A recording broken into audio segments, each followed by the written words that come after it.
ታላላቆቹን የአውሮፓ ክለቦች የተመለከቱ ወቅታዊ ጥንቅሮችን የምታደምጡበት የስፖርት የመረጃ ክፍለ ጊዜያችን ላይ ትገኛላችሁ። በዚህኛውም ጥንቅራችን በርካታ ታላላቅ ክለቦችን በርካታ የዝውውር መረጃዎችን እናንተ ውድ አድማጮቻችን በዚህ ሰዓት ደግሞ ብትሰሟቸው ብለን የመራረጥናቸውን ወቅታዊ ርዕሰ ጉዳዮች እያነሳን ቆይታ እናደርጋለን። እንደሁል ጊዜው ላይክ፣ ሰብስክራይብ፣ ሼር ማድረግ እንዳይረሳ። ለመሆኑ በኢንተርናሽናል ብሬክ ሰለባ የሆኑ ተጫዋቾች እነማን ናቸው? በትልቆቹ የአውሮፓ ክለቦች በርካታ ጉዳቶችንም እንዲሁ መስማት ጀምረናል። የእናንተስ ክለብ የሚሉትን ታደምጣላችሁ። ከዛ በተጨማሪ ውድ ቤተሰቦቻችን በሀገራት ደረጃ ሲደረጉ በነበሩ ጨዋታዎች ላይ አንዳንድ ተጨማሪ መረጃዎችን ይዘንላችሁ መተናል። በአውሮፓ ትልቆቹን ክለቦችና የዝውውር መስኮቱን በስፋት እንመለከታለን። እናንተ ውድ አድማጮቻችንም በየክለቦቹ የሚያወያዩ ጉዳዮችን እናነሳለን። በዩናይትድ በኩል ለዩናይትድ ደጋፊዎች ክለባችሁ ግን ስንት ሰዓት ጨዋታ ሲኖረው ይመቻችኋል? በተለምዶ በፕሪሚየር ሊግ የመሳሳ ጨዋታ የሚባላል አመሻሽ 12 ሰዓት ላይ አሊያም እኩለ ሌሊት ሲሆን አሊያም ደግሞ የአውሮፓ መድረክ ጨዋታዎች የሚደረጉበት 5 ሰዓት እና 4 ሰዓት ከ45 ጨዋታዎች የትኛው ሰዓት ነው ክለባችሁ ሲጫወት ደስ የሚላችሁ? ዘአትሌቲክ ግን ለዩናይትድ ደጋፊዎች መልእክት አለው። በዚህ ጉዳይ ላይ ተወያዩበት። ከዛ በተጨማሪ ግን በዩናይትድ በኩል ዛሬ ትልልቅ የዝውውር መረጃዎችን የሰማንበት ነው። ከአጥቂ ጋር በተያያዘ እናነሳዋለን። 12 ተጫዋቾቹን ለብሔራዊ ቡድን ያዋጣው ዩናይትድ እነማን በሰላም ተመለሱለት? ጠብቁን። የቡድን ዜና በተጨማሪም በዩናይትድ በኩል እናነሳለን። ለቶማስ ፓርቴ ኮንትራት ይገባል አይገባም? በአርሰናል ቤት አሁን ትልቁ ውዝግብ የፈጠረ ጉዳይ ነው፣ እናነሳዋለን። ዛሬ ግን ለአርሰናል ደጋፊዎች እንደ መወያያ ልክ እንደ ዩናይትድ ደጋፊዎች የአርሰናል ደጋፊዎች ደግሞ አርኖልድ ወደ ሪያል ማድሪድ በሄደበት መንገድ ሳሊባ ላይ ስጋት አላችሁ ወይ? ምክንያቱም አርኖልድን 2 ዓመት የጠበቀ ሪያል ማድሪድ ሳሊባን አይጠብቅም ወይ? ሳሊባ በግሉ የሚወስነው ጉዳይ እንዳለ ሆኖ እናንተ ስጋታችሁ ምን ያህል ነው? ማድሪድ ሊነጥቀን ይችላል ብላችሁ ታስባላችሁ ወይ? አጋሩን ከማጋሌሽ ዝውውር ጋር በተያዘና ዛሬ ማይክል አርቴታን በተለየ መንገድ እናነሳለን። ከአንድ ጉዳይ ጋር አያይዘን የአርሰናል ደጋፊዎች በስፋት ተጠብቁን። ከሊቨርፑል ጋር በተያዘ የአርኖልድን ጉዳይ በርካቶች በተቃራኒው ቆመውበት ነበረ። የቀድሞ የሊቨርፑል ሌጀንድ ግን የለም ትክክለኛ ስራን የሰራው አርኖልድ ክህደት አልፈጸመም እያለ ነው። ሊቨርፑሎች ምን ያህሎቻችሁ በዚህ ተስማማላችሁ? አጋሩን። ከዛ በተጨማሪ ግን የሊቨርፑል ተጫዋቾች በኢንተርናሽናል ብሬኩ በጣም አስደናቂ ግልጋሎት ለብሔራዊ ቡድኖቻቸው ሰጥተው ወደ ሊቨርፑል መመለሳቸው እየተረጋገጠ ይገኛል። ሳላ በህይወት ዘመኔ ሊቨርፑልን በሌላ መለያስ መግጠምን ሳስብ በጣም ፈራለሁ ብሏል። ነገርየው እንዴት እየሆነ ነው? ጠብቁን ሊቨርፑልውያን። በተወዳጁ የእንግሊዝ ፕሪሚየር ሊግ ግን በርካታ ነጥቦችን እናነሳለን። ከዛ በተጨማሪም እንዳልናችሁ በአውሮፓ ትልቆቹን ክለቦች ትልቆቹን ተጫዋቾች የተመለከቱ ጥንቅሮቻችን እንደተጠበቁ ናቸው። ላይክ፣ ሰብስክራይብ፣ ሼር ማድረግ እንዳይረሳ ውድ ቤተሰቦቻችን። ሐሳብ አስተያየታችሁንም ስለምታጋሩን በእውነቱ አስቀድመን ከልብ እናመሰግናለን። የሀገር ቤት አንዳንድ ጉዳዮችን አንስተን እንጀምር። የኢትዮጵያ ብሔራዊ ቡድን ሉካን ቡድን ከካዛብላንካ በመነሳት በካይሮ በኩል ትራንዚት አድርጎም አዲስ አበባ ቦሌ ዓለም አቀፍ አየር ማረፊያ መድረሱን እናረጋግጠናል። ከሰዓታት በፊት ከኢትዮጵያ ብሔራዊ ቡድን ጋር በተያያዘ የኢትዮጵያ ብሔራዊ ቡድን በዓለም ዋንጫ ማጣሪያ ከግብፅና ጅቡቲ ጋር ያደረጋቸውን ጨዋታዎችና በሞሮኮ የነበረውን ቆይታ አስመልክቶ ጋዜጣዊ መግለጫ ዕለተ ሐሙስ መጋቢት 18 2017 ዓ.ም ከቀኑ 9 ሰዓት ላይ በኢትዮጵያ እግር ኳስ ፌዴሬሽን የመሰብሰቢያ አዳራሽ ተዘጋጅቷል። በመሆኑም ጥያቄ ያለን የከነከነን ጉዳይ አለ ብናነሳው ብላችሁ የምታስቡ የስፖርት ሚዲያ ዘርፍ ላይ የምትሰሩ ጋዜጠኞች በሙሉ ተጋብዛችኋል። ስለዚህ የሚዲያ ሽፋን መስጠት ትችላላችሁ። መጠየቅ የምትፈልጉትንም ጥያቄ ለመመለስ ዝግጁ ነን ብሏል። የኢትዮጵያ እግር ኳስ ፌዴሬሽን ይፋ ባደረገው መረጃ መሰረት የአውሮፓ ጉዳዮችን እናንሳ። በኢንተርናሽናል ብሬክት የጉዳት ሰለባ ከሆኑት አንደኛው አልፎንሶ ዴቪዝ ነው። ባየር ሙኒክ በዚህ ሰለባ ነው። የጀርመን ቡንደስሊጋው ክለብ ባየር ሙኒክ ወሳኝ የኋላ መስመር ተጫዋቹ ከባድ ጉዳት አጋጥሞቷል። ካናዳዊ መስመር ተጫዋች አልፎንሶ ዴቪዝ ከባድ የጉልበት ጉዳት እንዳጋጠመው ይፋ ሲደረግ ተጫዋቹ ከአሜሪካ ጋር ካናዳ ባረጋችው ጨዋታ ላይ የኤሲኤል ጉዳት አስተናግዷል። ይህንም ተከትሎ አልፎንሶ ዴቪዝ ለ6 ወራት ሜዳ ላይ አንመለከተውም። በተጨማሪም ፈረንሳዊ ተከላካይ ዲዮቴፔ ሜካኖ የጉልበት መገጣጠሚያ ጉዳት እንዳጋጠመው ይፋ ተደርጓል። ፈረንሳዊ ተከላካይ ዲዮቴፔ ሜካኖ በጉዳት ምክንያት እስከ 6 ሳምንት ከሜዳ ሊርቅ እንደሚችልም ተዘግቧል። ያው የጉዳት ሰለባ የሆነው አንደኛው ክለብ ባየር ሙኒክ ሆኗል። ከባርሴሎና ጋር በተያያዘ ሃንሲ ፍሊክ በቀጣይ 3 እና 4 ዓመታትን በአሰልጣኝነት እሱንም በባርሴሎና መቆየት ይፈልጋሉ። ከዛ በኋላ ግን አጠቃላይ ከአሰልጣኝነት ዓለም ራሳቸውን የማግለል እቅድ እንዳላቸው ነው ዴሮ ስፖርት ያስነበበው። ቡድኑን ዘንድሮ ከያዙት በኋላ እጅግ በጣም የተለየ ጉዞ ላይ ይገኛል። ላሊጋውን አንድ ቀሪ ጨዋታ እጁ ላይ ያለው ሐሙስ ጨዋታውን ያደርጋል። በእርግጥ ያንን ቀሪ ጨዋታውን ድል የሚያደርግ ከሆነ በ3 ነጥብ ልዩነት መምራት ይጀምራል። አሁንም በግብ ክፍያ ላሊጋውን እየመራ ነው። በዛ ላይ ደግሞ ዘንድሮ በላሊጋው እንደ ሃንሲ ፊሊክ ግቦችን ያስቆጠረ ቡድን አናገኝም። እሳቸው 3 እና 4 ዓመታትን በዚህ ክለብ ቆይተው እግር ኳስ በቃይ ሊሉ እንደሆነ ዴሮ ስፖርት አስነብቧል። ከዛው ባርሴሎና ቤት ቆይተን ከአንሶ ፋቲ ጋር በተያያዘ አንሶ ፋቲ በሚቀጥሉት 2 ሲዝን በባርሴሎና 26 ሚሊዮን ጠቅላላ ደሞዝ የሚያስገኝለት ኮንትራት አለ። ክለቡ እንዲለቅ ፍላጎት ቢኖረውም ተጫዋቹ ግን አሁንም የመልቀቅ ምንም አይነት ፍላጎት የለውም። ይህ ደሞዙ ለባርሴሎና ትልቅ ኪሳራ ይሆናል ተብሎ ነው የሚጠበቀው። በቀጣይ ቀናት ውስጥም ተጫዋቹ የሚለቅበትን መንገድ ለማመቻቸት ውይይቶች እንደሚደረጉ ነው ይፋ የተደረገው። ራውል አሴንሲዮ በሪያል ማድሪድ ቤት እስከ 2029 የሚያቆየውን አዲስ ኮንትራት ፈርሟል። በቀጣይ ቀናት ውስጥ ይፋ ይደረጋል ተብሎ ይጠበቃል። አዲሱ ኮንትራቱ እስከ 2029 የሚያቆየው ሲሆን በሪያል ማድሪድ ቤት የውል ማፍረሻውም 100 ሚሊዮን ዩሮ ሆኗል። ስለዚህ ይህን ተጫዋች ማግኘት እጅግ በጣም ከባድ ይሆናል ማለት ነው። በእርግጥ ሪያል ማድሪዶች የአካዳሚ ፍሬያቸውን በጣም ወደውታልና ለመሸጥ ምንም አይነት ፍላጎትም የላቸውም። እንደውም ፍሎሬንቲኖ ፔሬዝ ጭምር በተጫዋቹ በጣም ደስተኛ እንደነበሩ ሲዘገብ ነበረ። ስለዚህ ተጫዋቹ ለሚቀጥሉት እንግዲህ እስከ 2029 በሚቆይ ዓመታት ለሚቀጥሉት 4 ዓመታት በክለቡ ይቆያል። ካስታወሳችሁ ሪያል ማድሪዶች በጥር የዝውውር መስኮት ለትሬንት አሌክሳንደር-አርኖልድ 20 ሚሊዮን ዩሮ ለሊቨርፑል አቅርበው ነበረ። ሊቨርፑል ጥያቄውን ውድቅ አድርጎታል በይፋ። አሁን ግን በነጻ አጥተውታል። ሊቨርፑል 20 ሚሊዮን ዩሮን ያርኔ ቢቀበል ኖሮ አርኖልድ የተሻለ አገልግሎት በዚህ 3 ወር ውስጥ ለሊቨርፑል ሰጥቷል ወይ? ከዛ አንጻር የሊቨርፑል ደጋፊዎች የግል መልከታችሁን ነገሩን። የፖርቹጋል ብሔራዊ ቡድን ተጫዋች ብሩኖ ፈርናንዴስ ስለ ክርስቲያኖ ሮናልዶ ሐሳቡን አጋርቷል። እኛ ክርስቲያኖ ሮናልዶ የሚያስቆጠራቸውን ግቦች መቁጠር ብናቆምም ክርስቲያኖ ሮናልዶ ግን ግብ ማስቆጠሩን አላቆመም። ስለዚህ የክርስቲያኖ ሮናልዶ ግብ ይቀጥላል፣ እኛ ግን መቁጠር ደክሞናል ብሏል። 1000 ግቦችን አትጠራጠሩ ብሏል ክርስቲያኖ ሮናልዶ እንደሚደርስ። ያው ኦልሞስት አሁን ወደ 929 ግብ አካባቢ ደርሷል። ወደ 71 ግቦች ብቻ ይቀሩታል 1000 ግቦች ላይ ለመድረስ። ምናልባት በሮናልዶ ደረጃ በአመት 35 ግቦችን ያስቆጥራል ብንል በሁሉም መድረክ ላይ 2 ሲዝን ያስፈልገዋል ማለት ነው። ስለዚህ እስከ ቀጣይ የ2026 የዓለም ዋንጫ ብቻ ሲሆን እስከ 2027 ድረስ የመጫወት ግዴታ ሊኖርበት ይችላል። ምናልባት አሁን ባለው ሮናልዶ ግብ የሚያስቆጠር ንጻሬ የሚቀጥል ከሆነ። ከዛ በተጨማሪ ግን ብሩኖ ፈርናንዴዝ አትጠራጠሩ 1000 ግቦቹ ላይ ይደርሳል ብለዋል። ዩሊያን አልቫሬዝ የአትሌቲኮ ማድሪድና እንደዚሁም የአርጀንቲና የፊት መስመር ተጫዋች ሐሳቡን አጋርቷል። በተለይም ለተጋጣሚያችን ብራዚል ቆንጆ ትምህርት አስተምረናቸዋል ብለዋል። በጨዋታው የመጀመሪያውን ግብ ለማስቆጠር 4 ደቂቃ የፈጀበት ዩሊያን አልቫሬዝ በአክብሮት ጥሩ ተጫውተን የእግር ኳስ ትምህርት ሰጥተናቸዋል፣ ማክበር ምን እንደሆነም ከዚህ በኋላ ብራዚሎች በደንብ ያውቃሉ ብለዋል።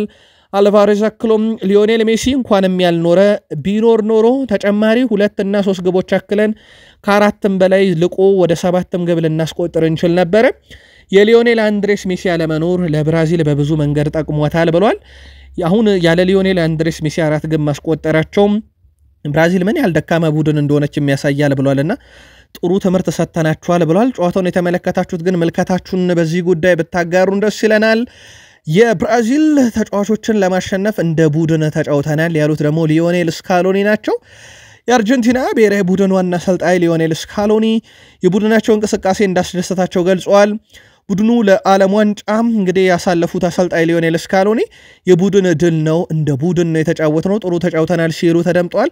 ለ14ኛ ተከታታይ ዓመት ነው አርጀንቲና ወደ ዓለም ዋንጫ ስታልፍ። አክሎም ብራዚልን መቆጣጠር የቻልነው በጋራ ስለተጫወትን ነው። እነዚህ ተጫዋቾች ለማሸነፍ ብቸኛው መንገድ ይህ ነበር፣ እንደ ቡድን መጫወት ነበረብን ብለዋል። ከዛ በተጨማሪ ከሊዮኔል ስካሎኒ ጋር በተያያዘ ግን እጅግ በጣም አስደናቂ ቁጥር አላቸው። ሊዮኔል ስካሎኒ በአርጀንቲና ብሔራዊ ቡድን የአሰልጣኝነት ስራውን 77 ጨዋታ ያለመሸነፍ ግስጋሴ ሪከርድን አስቀጥሏል። ይህ ትልቅ የሚባል ሪከርድ ነው። የዓለም ዋንጫን የሚያሳኩት በሊዮኔል ስካሎኒ እጅ እንደሆነ ይታወቃል። እጅግ በጣም አስደናቂ ስራን እየሰሩ ይገኛሉ በአርጀንቲና ብሔራዊ ቡድን ውስጥ።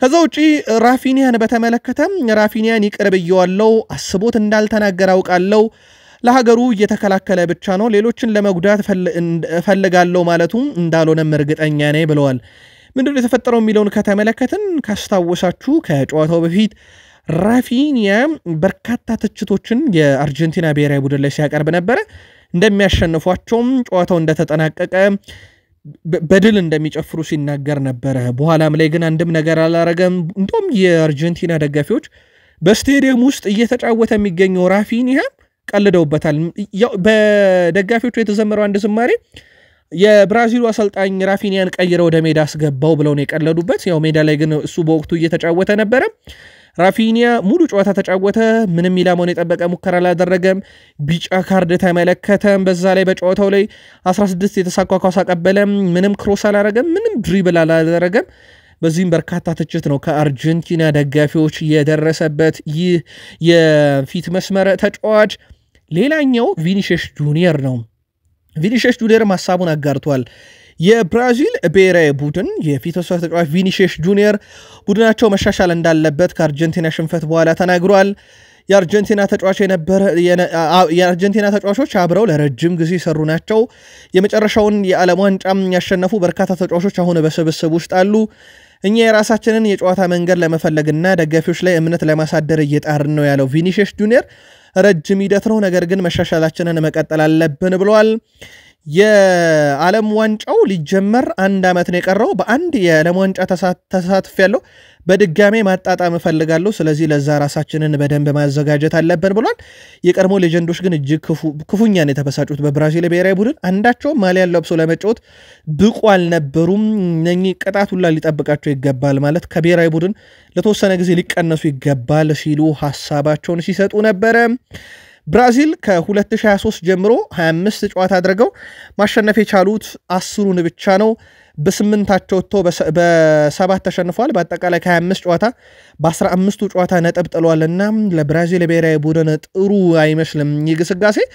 ቪኒሺየስ ጁኒየርም እንግዲህ ከብራዚል ብሔራዊ ቡድን ጋር በአጠቃላይ በ39 ጨዋታ 6 ጎል ምንም ዋንጫ የለውም በማጣሪያ ጨዋታ 1 ጎል ብቻ ያስቆጠረውና ጥሩ የሚባል ጊዜንም ያሳለፈ አይደለም ተጫዋቹና እንዳጠቃላይ ብዙ መሻሻል ያለበት ነገር ይመስላል ብራዚል ራሱ እንደ ቡድን 4 ግቦችን በማጣሪያ ውድድር ላይ ስታስተናግድ በተለይም በዓለም ዋንጫ የማጣሪያ ጨዋታ ይህ በታሪክ ለመጀመሪያ ጊዜ ነውና ቡድኑ የሆነ ቦታ ላይ መስተካከል እንዳለበት ግልጽ ይመስላል ኔይማር ጁኒየር እዚህ ቡድን ውስጥ ወሳኙ ተጫዋች ነው ግን ኔይማር ጁኒየር ብቻ የሚያድነው ቡድን አይደለም ራፊኒያና ቪኒሺየስ ጁኒየር የመሰሰሉ ከዋክብቶችን ቢይዝም ነገር ግን በማጣሪያ ታሪክ እጅግ በጣም ደካማውን ጊዜ እያሳለፈ ይገኛል ከዛ በተጨማሪ ግን ዩሊያን አልቫሬዝን በተመለከተ ዘንድሮ ለክለቡና ለሀገሩ 27 ግቦችን አስቆጥሯል 6 አሲስቶችን ያደርጓል ብዙ ቅና ያልተሰጠው ብዙ ያልተዘመረለት ግን ምርጡ 9 ቁጥር ስለመሆኑ ምንም ጥርጥር የለውም በዚህ ሰዓትና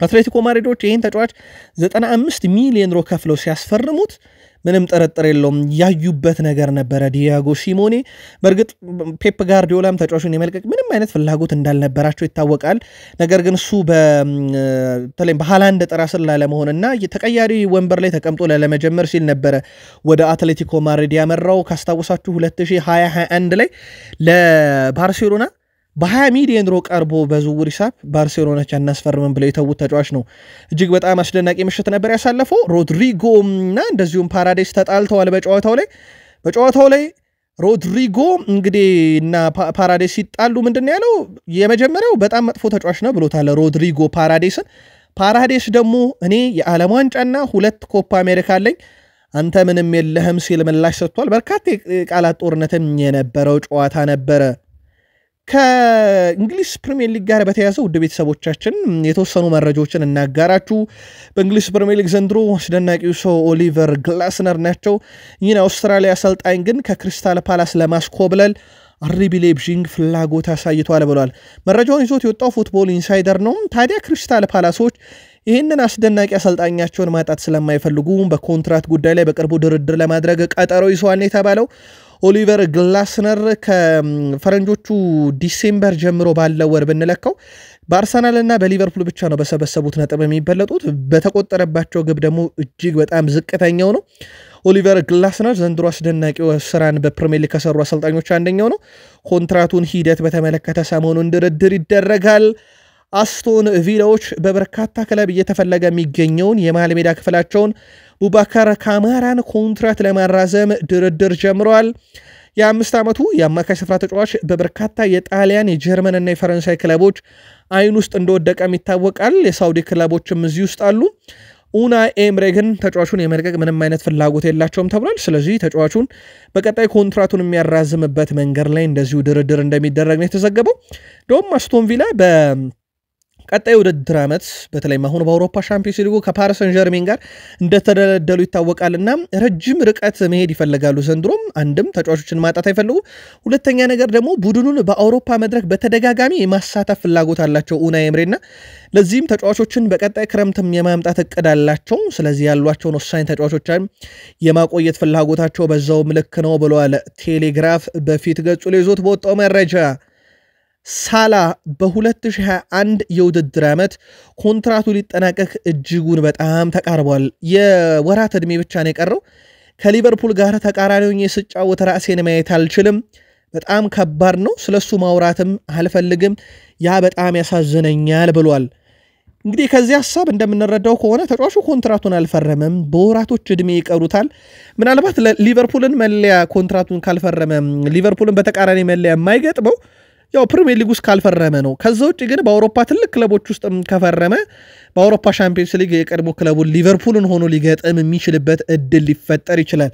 ለአብነት ያክል የቀድሞ ክለቡን ቼልሲን ይገጥማል በፕሪሚየር ሊግ ስለሚጫወት፣ በአውሮፓ መድረክ እነ ፊዮረንቲናን ባዚልን ይገጥማል። ስለዚህ ሳላ ያንን ላለማድረግ በጣም ይቸገራል፣ ግን ይህንን ማሰብ በጣም ይከብደኛል ብሏል።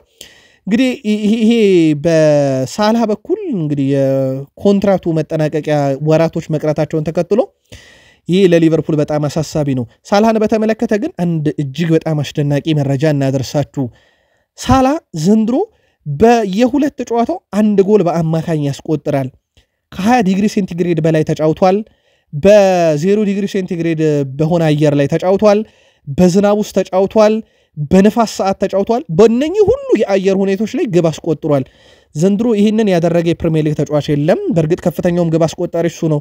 ወደ 27 የሚጠጉ ግቦች አሉትና እጅግ በጣም አስደናቂው ተጫዋቻቸው በወራት ዕድሜ ብቻ ቀርቶታል። በእንግሊዝ ፕሪሚየር ሊግ ታሪክ ብዙ የወርቅ ጫማ ማንሳት ከቻለው ቴሪ ዳንኤል ሆነሪ ቀጥሎ የምናገኘው እሱን ነው። አንድ የወርቅ ጫማ ካነሳ እዚህ ውድድር ዓመት መጠናቀቂያ ላይ ማለት ነው የወርቅ ጫማውን ሽልማት የሚያሸንፈው ይታወቃል። ሳላ ከዚህ በፊት 2017 18 18 19 እና 21 22 ላይ ለሶስት ጊዜ የወርቅ ጫማውን አሸንፏል። ለአራተኛ ጊዜ ካነሳ ከቴሪ ዳንኤል ሆነሪ እኩል ይስተካከላል። 27 ግቦች አሉት። ከተከታዩ በ6 ግቦች ልቆ ይገኛል። ፕሪሚየር ሊጉ 9 ሳምንት ይቀረዋል። ሳላ ለዚህ ሪከርድስ ምን ያህል ብቁ ነው የሚለውን በቀጣይ 9 ጨዋታዎች የምንመለከተው ይሆናል።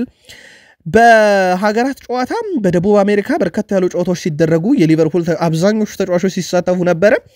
ኮሎምቢያ ከፓራጓያቸው በተለያየችበት ጨዋታ አንድ ግብ አስቆጥሯል ዲያዝ። ያው የዚህ ተጫዋችም ቆይታ እርግጥ አይደለም። እንግዲህ በዚህ ደረጃ ተጫዋቹን ለማጣት በጣም የተቃረበ ደረጃ ባይደርስም ሊቨርፑል ግን እርግጥ አይደለም የዚህም ተጫዋች ጉዳይ ላይ። ሉዊስ ዲያዝ በ2026 የዓለም ዋንጫ የማጣሪያ ጨዋታዎችም ላይ ከተመለከት ነው 14 ጨዋታዎችን አድርጓል። 6 ግቦችን ለብሔራዊ ቡድኑ በእነኚህ 14 የማጣሪያ ጨዋታዎች ላይ ማስቆጠር ችሏል። ዘንድሮ እንደ ቡድንም በሊቨርፑል እንደ ብሔራዊ ቡድን በኮሎምቢያ አስደናቂ ጊዜን እያሳለፈ ይገኛል። አሌክሲስ ማካሊስተር አርጀንቲና ከብራዚል ባረጉት ጨዋታ ላይ ወደ 76 ያህል ደቂቃዎችን መጫወት ችሏል። አንድ ግብ አስቆጥሯል። 87 በመቶ ኳስ የማቀበል ስኬት ነበረው። 100% የተሳካ ኳስ የማቀበል ሙከራ ነበረው። 100% ታክል አሸንፏል። 5 ኳስ መልሶ ነጥቋል። 7.6 ሬቲንግም ተሰጥቶታል። እጅግ በጣም አስደናቂ ተጫዋች ነበረ። ሌላው ሊቨርፑልን ወክሎ በብሔራዊ ቡድን ደረጃ ሲሳተፍ የነበረው ከ17 ዓመት በታች ለእንግሊዝ ብሔራዊ ቡድን የተጫወተውና ሰሜን አየርላንድን 5-0 ባሸነፉበት ጨዋታ ሪዮ ጉሙሃ 2 ግቦችን ማስቆጠር ችሏል። የቼልሲ ንብረት የቼልሲ አካዳሚ ውጤት የነበረ ግን ባለፈው ክረምት ላይ ወደ ሊቨርፑል አካዳሚ መጣ። እጅግ በጣም አስደናቂ የሚባል ታላንት ያለው ተጫዋች ነው። ትላንትና እንግዲህ በርካታ ገባ ዘነቡበት ጨዋታ ላይ 2 አስደናቂ የሚባሉ ግቦችን ለእንግሊዝ ብሔራዊ ቡድን ከ17 ዓመት በታች ቡድን ማስቆጠር ችሏል። በርካቶች ለገንዘብ ብሎ ወይንም ደግሞ ታማኝነቱን አጥቶ ክለባችንን ይለቃል እያሉ አርኖልድ ላይ ካሁኑ ትችት እያቀረቡ ይገኛሉ። ማይክል ኦዌን ግን ከዚህ የተለየ ሐሳብ አለው። አሌክሳንደር አርኖልድ ሊቨርፑል ለቆ ማድሪድን በመሄደ ጉዳይ ላይ እሱ ቀድሞውንም የክለቡ ምርጥ ተጫዋች ዝርዝር ውስጥ ራሱን አስፍሯል። በሊቨርፑል ቤት የራሱን ታሪክ ጽፏል። ደግሞም ሁሉንም ነገር በሊቨርፑል አሸንፏል። የሚበጀውን ማድረግ ያለበት ጊዜ አሁን ይመስለኛል ብሏል። አንዳንድ ደጋፊዎች ታማኝነቱ ላይ ጥያቄ ያነሳሉ። ለክለብ ታመን ወይም ገንዘብ ምረጥ ይላሉ። ነገር ግን ይህንን ማለት ቀላል ነው። እሱ ሄደው ግን ለገንዘብ ብሎ እንዳልሆነ ማንም ሰው ያውቃል ብሏል። ተጫዋቹ በሊቨርፑል ቤት የሚገባውን ነገር በሙሉ ሰጥቷል ብሏል። ምንም ጥርጥር የለውም ለሊቨርፑል በጣም ወሳኝ ተጫዋች ነበረ። ክሎፕ 2016 ላይ ካሰለፉት ጊዜ ጀምሮ ወሳኙና ቁልፉ ተጫዋች ነበረ። ሊቨርፑል ባነሳቸው ዋንጫዎች ውስጥ ተጠቃሹ ተጫዋች ነው። አሁን መሄዱ ሁሉን ነገር ስላሳካ በቂ ነው። ለአዲስ ቻሌንጅ ራሱን ማዘጋጀት እያለ ነው ኦዌን። የሊቨርፑል ደጋፊዎች ግን ታማኝነቱን ክዷል፣ እንደ ጄራርድ ነበር መሆን የነበረበት የሚል ሐሳብን ያነሳሉ። ዋታሩ ኢንዶ በዚህ ውድድር ዘመን በሜዳ ላይ ሲጫወት የሊቨርፑል ደጋፊዎች ሁሉ ጊዜ ሊደግፉኝ ይሞክራሉ እና ሁሌም በኔ ማህበራዊ ትስስር ገጽ ላይም ሐሳብ ይሰጣሉ። ስለዚህ በጣም እንደሚረዱኝ ይሰማኛል። ደጋፊዎቹ ይወዱኛል። ዘንድሮም እንግዲህ በሊቨርፑል ቤት በተሰጠኝ ደቂቃዎች ውስጥ ሁሉ የቻልኩትን ለቡድኑ አደርጋለሁኝ። ስሎትም በሰጡኝ ደቂቃ በማደርገው ነገር ደስተኛ እንደሆኑ ደጋግመው ነግረውኛል ብሏል። በእርግጥ ተጫዋቹ በቂ የመጫወቻን እድል እንደ አሰልጣኝ ክሎፕ ዘመን እያገኘ አይደለም። ክሎፕ ተመራጩ 6 ቁጥራቸው እሱ እንደነበረ እናስታውሻለን። ዋታሩ ኢንዶ በኋላ ላይ ግን አርኔ ስሎት ከመጡ በኋላ 6 ቁጥር ቦታውን ለሪያን ግራቨንበርች 10 ቁጥር ቦታውን ለማካሊስተር ሰጡትና ኢንዶ ቦታውን አጣም። ግን እሳቸው በሚፈልጉት ሰዓት ላይ በተለይም ጨዋታን መቆጣጠር ሲፈልጉና ውጤት ለማስጠበቅ ሲፈልጉ ወደ ሜዳ የሚያስገቡ ተጫዋች እንደሆነ ሳይዘነጋ ማለት ነው። ስፔናዊው የመድፈኞቹ ዋና አሰልጣኝ ማይክል አርቴታ ዛሬ 43ኛ ዓመት ሞልቶታል። ውድ ቤተሰቦቻችን ለአርሰናል ተጫውቷል። ለአርሰናል አሁን ደግሞ አሰልጣኝ ነው። አሰልጣኝ ማይክል አርቴታ በአርሰናል ቤት አሰልጣኝ ማይክል አርቴታ 277 ጨዋታ 166 ድሎች 46 አቻ 65 ሽንፈት። አርቴታ ለአርሰናል በተጫዋችነትም ያገለገለ ሲሆን 16 ግቦችን በመድፈኞቹ መለያ ያስቆጥሯል። የኮሚቲ ሺልድ እና የኤፍኤ ካፕ ዋንጫንም እንደዚሁ ማንሳት ችሏል። አሁን ጥያቄው በማይክል አርቴታ ስር ዋንጫ አርሰናል ያነሳል አያነሳም የሚል ነው። ማይክል አርቴታ ግን አርሰናልን ቀይሮታል አልቀየረውም ለሚለው ጥያቄ 100% ቀይሮታል። ማንም በዚህ ጥያቄ አያነሳም። ቡድኑን ለአውሮፓ ሻምፒዮንስ ሊግ በተደጋጋሚ እያሳተፈ ነው። ለሶስተኛ ጊዜ ለዋንጫው ቅርብ ነው። 2 ጊዜ አጥቶታል። ሶስተኛውም ያው በሊቨርፑል የሚወሰን ዋንጫ ቢሆንም በሂሳባዊ ስሌት አሁንም አርሰናል ዋንጫውን አላጣም። ለሶስተኛ ጊዜ እየሞከሩ ይገኛሉ። ከዛ ውጪ በኢንተርናሽናል ብሬክ ላይ የነበሩ ተጫዋቾቻቸው ሲመለሱ የአርሰናል ዋነኛ ስራና የአንድሪያ ቤርታ ዋነኛ ስራ ኮንትራት ማራዘም ነው። በዚህም መሰረት ጋብርኤል ማጋሌሽን ኮንትራት ለማራዘም ስራዎች እንደሚሰሩ ፉትቦል ኢንሳይደር አረጋግጧል። ከዚህ ተጫዋች ጋር በተያያዘ የሳውዲ አረቢያ ክለቦች አይናቸውን ጥለውበታል። ሳውዲ ነገር አስፈሪ ነው። በተለይም የሚያቀርቡት ገንዘብ፣ ለተጫዋቾቹ የሚያቀርቡት ሳምንታዊ ደሞዝ፣ ለዝውውሩ የሚያቀርቡት ደሞዝ አማላይ ነው ሁሉ ነገር። አሁን በአርሰናል በኩል ይሄንን ነገር ለመከላከል ከኢንተርናሽናል ብሬክ በኋላ በትልቁ ይሰሩባቸዋል ተብሎ የሚጠበቀው የዝውውር እቅዶችን ከማውጣት በተጨማሪ እነኚህን ተጫዋቾች ኮንትራት ማራዘም ነው። አንድሪያ ቤርታ 2 ስራ ይጠበቃቸዋል ማለት ነው። 1 የተጫዋቾችን ኮንትራት ማራዘም፣ 2 አዳዲስ ተጫዋቾችን በተለይም አርሰናልን ከዋንጫ የሚያገናኙ የአጥቂ ስፍራ ተጫዋቾችን በብዛት ማምጣት ይጠበቅባቸዋል። ሪያል ማድሪድን በርካታ አርሰናልን ሰግተዋል። በነገራችን ላይ ዊሊያም ሳሊባ ላይ ያላቸው ፍላጎት አሁንም ጽኑ ነው። ሚረር ስፖርት፣ ስካይ ስፖርት እንደዚሁ ማርካ ዛሬ በፊት ገጻቸው ላይ እንደውም ይዘውት የወጡት በኋላ ማን ነው ተረኛ ቀጥሎ ከፕሪሚየር ሊግ ማድሪድ የሚያስፈርመው ሲሉ ለዛ ያስቀመጡት ምስል የዊሊያም ሳሊባን ነው። እስከ 2027 ኮንትራት አለው። ማድሪድ ግን የመጠበቅ ችግር የለበትም። ይሄንን ደጋግሞ አሳይቷል ሪያል ማድሪድ። ላብነት ያክል ትሬንት አሌክሳንደር-አርኖልድ ሲያስፈርሙ ላለፉት 2 ዓመታት ተከታትለውታል። ተጫዋቹን ነፃ እስኪሆን ድረስም ጠብቀውታል። ይሄ ደግሞ የወቅቱ የሪያል ማድሪድ እና የፍሎሬንቲኖ ፔሬዝ ተጫዋቾችን የማስፈረም አዲስ ፖሊሲ ነው። ጋላክቲኮን ከዚህ በፊት በውድ ገንዘብ ይገነቡ ነበር። አሁን ደግሞ ውድ ተጫዋቾችን ኮንትራታቸው ሲጠናቀቅ በነፃ ያመጣሉ። አንዳንድ የአርሰናል ደጋፊዎች አርኖልድ ላይ ያሳዩትን ትግስት ያለምንም ጥርጥር ሳሊባ ላይ ለማሳየት አይቸገሩም ፍሎሬንቲኖ ፔሬዝ። ስለዚህ በውድ ገንዘብ ተጫዋቾችን አማሎ ከመግዛት ይልቅ ኮንትራታቸው ሲጠናቀቅ ሪያል ማድሪድ በገነባው ገናና ስሙና በፍሎሬንቲኖ ፔሬዝ ተጽዕኖ አማካኝነት ሊወስዱ ይችላሉ። ስለዚህ ክለባችን አርሰናል መጠንቀቅ አለበት። በተለይም ከዋክብቶቻችን ሳካ፣ ሳሊባን ኮንትራት በጊዜ ማስፈረም አለብን ይላሉ። ምልከታችሁን አጋሩን ውድ ቤተሰቦቻችን። ሪያል ማድሪድ ሌላ ከአርሰናል አፍ ላይ ሊነጥቀው ከጫፍ የደረሰው ተጫዋች ማርቲን ዙቤሜንዲ ነው። ይህኛውም ጉዳይ አንድሪያ ቤርታ ስራዎችን በፍጥነት እንዲሰሩ በአርሰናል ቦርድ እንግዲህ ትእዛዝ ተላልፈዋል። በተለይም አሰልጣኝ ማይክል አርቴታም ተጫዋቹ አስቀድመው ስራዎችን መስራታቸውን ተከትሎ በተለይም ከተሰናባቹ ስፖርቲንግ ዳይሬክተራቸው ጋር በተያዘ ኤዱ ጋስፐር ጋር ማለት ነው ከሳቸው ጋር በነበረ ጊዜ ቡድኑ በደንብ ሰርቷል ዙቤሜንዲ ላይ። ከዛ በኋላ ግን ቆሞ ነበር። አሁን አዲሱ ስፖርቲንግ ዳይሬክተርም ይሄ ተጫዋች በሪያል ማድሪድ እንዳይነጠቁ ስራዎችን እንዲሰራ ቦርዱ በፍጥነት አሳስቧል የተባለው። ሪያል ማድሪድ ውሉን ለማፍረስ ፈቃደኛ መሆኑም እንደዚሁ እየተዘገበ ይገኛል።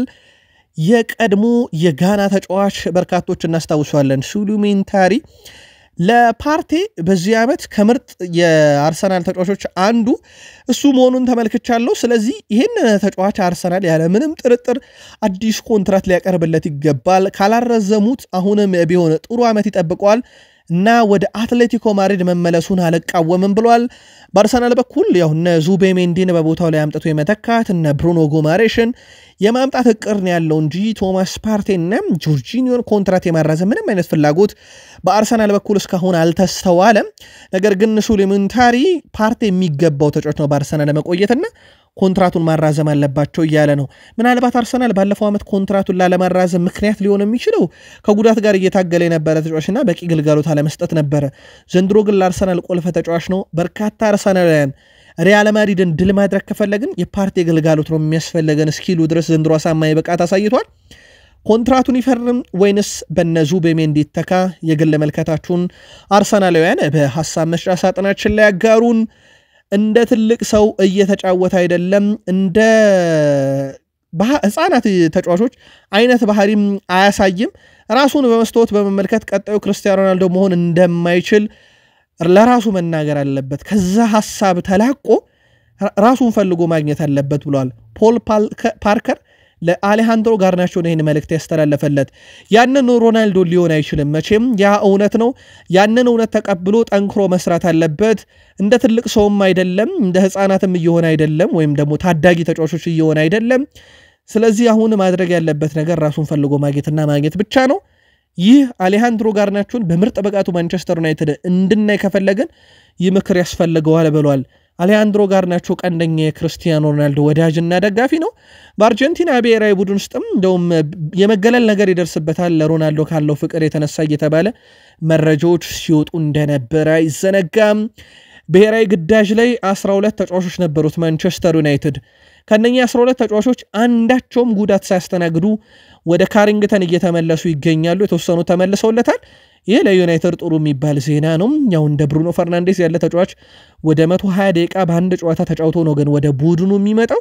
ከዛ በተጨማሪ ኑሱር ማዝራዊም ሞሮኮ ታንዛኒያቸዋን 2-0 ባሸነፈችበት ጨዋታ ላይ ናዝራዊም 90 ደቂቃ ለመጫወት ተገዷል። 102 ኳሶችን የነካም ከ5 ድሪብሎች 4ቱን ያሳካ፣ 2 እድሎችን የፈጠረ፣ 1 ታክል እንዲሁም 2 ኳሶችን ማጨናገፍ የሚቻለ ነው። በተጨማሪም እሱ በተሰራበት ጥፋት ሀገሩ ፍጹም ቅጣት ምት እንድታገኝ ያደርጓልና አስደናቂ ግልጋሎትን ነው ኑሱር ማዝራዊም ለሀገሩ ሞሮኮ ሰጥቶ የሚመለሰው። ስለዚህ በማንቸስተር ዩናይትድ በኩል አስደሳቹ ዜና ከብሔራዊ ቡድን ግዳጅ አንድም ተጫዋች ያለ ጉዳት እንደሚመለስላቸው በዛሬው ዕለት እንደዚሁ አረጋግጠዋል። ማንቸስተር ዩናይትዶች ወደ አጥቂ ፊታቸውን ሲያዙሩ በርካታ አማራጮች አሏቸው። 2 ተጫዋቾች ላይ አሁንም ዩናይትዶች እየሰሩ እንደሆነ ነው እየተረጋገጠ የሚገኘው። በተለይ ማንቸስተር ኢቭኒንግ የኤድሞላ ሉክማን ጉዳይ አሁንም በማንቸስተር ዩናይትድ በጥብቅ የተያዘ ነው ብሏል። ኤድሞላ ሉክማን በቀጣይ ክረምት ክለቡን እንደሚለቅ ይታወቃል። ስለዚህ በማንቸስተር ዩናይትድ በኩል ሁኔታዎችን በቅርብ ርቀት ልክ እንደ ሌሎች የአውሮፓ ክለቦች እንደ ፕሪሚየር ሊግም ክለቦች እየተከታተለ ነው። ከዚህ ዝውውር ዩናይትድ አልወጣም ብሏል። ሌላኛው ዘ አትሌቲክ ይዞት የወጣው መረጃ ከኦስሜን ጋር በተያዘ ነው። ማንቸስተር ዩናይትድ የቪክተር ኦስሜንንም ጉዳይ እንደዚሁ በጥብቅ እየተከታተለ ይገኛል። ምናልባት ከቪክተር ኦስሜን ጋር በተያያዘም ለ9 ቁጥር ሚናነት ሲፈልጉት ጉዳዩ የሚወሰነው ናፖሊዎች ምን ያህል ገንዘብን ከዚህ ተጫዋች ማግኘት ይሻሉ የሚለው ትልቁ ጉዳይ ነው። ናፖሊዎች ግን ከገንዘብ በተጨማሪ አሌሃንድሮ ጋርናቾን ከዩናይትድ የዝውውሩ አካል ቢሆንላቸው ምርጫም አላቸው እየተባለ ነው። ማንቸስተር ዩናይትድ ጋርናቾን መሸጥ አይፈልግም፣ ግን ይሄንን ዝውውርም በተወሰነ መንገድ ማግኘት የሚቻልበት መንገድ ካለ ሙከራዎችን እንደሚያደርጉ ነው ዘ አትሌቲክ ያስነበበው። መግቢያችን ላይ ዩናይትድ ስንሳ ሲጫወት ደስ ይላችኋል ብለን ጠየቅን። የዘ አትሌቲክ መረጃ እንደሚያመለክተው ከሆነ ማንቸስተር ዩናይትድ ጨለምለም ሲል በኦልትራፎርድ ምሽቶች በቀዝቃዛ አየርና በነፋስ ሲጫወት በፕሪሚየር ሊጉ በርካታ ነጥቦችን ይሰበስባል። ከእንግሊዝ ክለቦች ራሱ በስቶክ ሲቲ ብቻ ነው የሚበለጠው። ስቶክ ሲቲ በሜዳውና በደጋፊ ፊት አመሻሽ ወይም ደግሞ ምሽት ጨዋታዎችን ሲያደርግ የተሻለ ነጥብ ያገኛል። ቀጥሎ በእንግሊዝ የምናገኘው ቡድን ማንቸስተር ዩናይትድ ነውና ማንቸስተር ዩናይትድ ዘንድሮ በኤሮፕ ሊጉ ጥሩ እንቅስቃሴን እያደረገ መሆኑ አንደኛው ማሳያ ንጻሬ ይመስላልና እጅግ በጣም አስገራሚ መረጃ ነው ይዞ የወጣው። ለዩናይትድ የመሳሳት ጨዋታና አመሻሽ 12 ሰዓት ላይ የሚደረጉ የፕሪሚየር ሊግ ጨዋታዎች እጅግ ፈታኝ ናቸው። ከዛ በኋላ የሚደረጉ ጨዋታዎች ግን ዩናይትድ በርካታ ነጥቦችን በዚህ ዓመት የሰበሰበበት ሰዓት ነው ይላል መረጃውን ዘ አትሌቲክ ነው ይዞት የወጣው። ከጄደን ሳንቾ ጋር በተያያዘ ማንቸስተር ዩናይትዶች ትላንትና 25ኛ ዓመቱን መሆኑን ተከትሎ በማህበራዊ ትስስር ገጻቸው ላይ እንኳን ተወለድክ ብለው በቼልሲ ለሚገኘው ተጫዋቻቸው መልእክት አስተላለፉለት።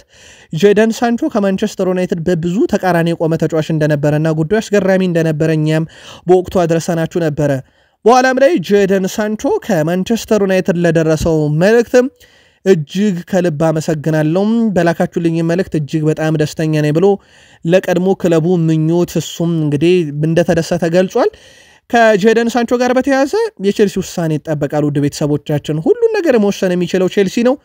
ቼልሲ ተጫዋቹን ኮንትራት በ25 ሚሊዮን ዩሮ ቋሚ ማድረግ አሊያም 5 ሚሊዮን ዩሮ ከፍሎ ለማንቸስተር ዩናይትድ ተጫዋቹን ለዩናይትድ መመለስ፣ ይህ የጄደን ሳንቾ ቀጣይ ዕጣ ፈንታ ነው። ከዛ የጀርመን ክለቦች ባየር ሌቨርኩሰን እና ቦሩሲያ ዶርትመንድ ፈላጊ ሆነው ብቅ ማለታቸው እንደተጠበቀ ሆኖ ማለት ነው። ውድ ቤተሰቦቻችን የአሁኑን እዚህ ጋር በቃን። መልካም ጊዜ